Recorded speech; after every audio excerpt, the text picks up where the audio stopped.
بسم اللہ الرحمن الرحیم۔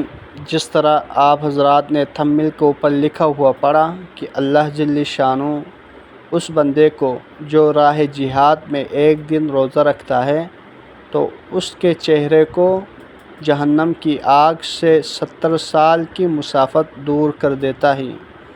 آئیے حدیث مبارکہ کی روشنی میں پڑھتے ہیں۔ اللہ جل شانہ ہم سب کو حدیث مبارکہ صحیح طرح سمجھنے کی توفیق عطا فرمائیں۔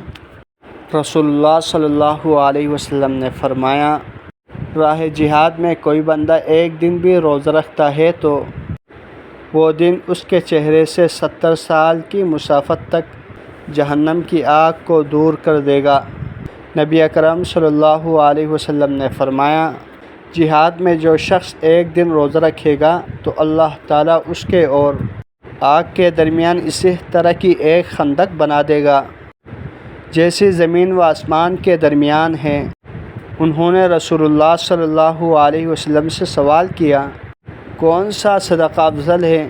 آپ صلی اللہ علیہ وسلم نے فرمایا، اللہ کے راستے میں کسی مجاہد کو غلام کا عطیہ دینا، یا مجاہدین کے لیے خیمہ کا سایہ کرنا، یا اللہ کے راستے میں جوان اونٹنی دینا۔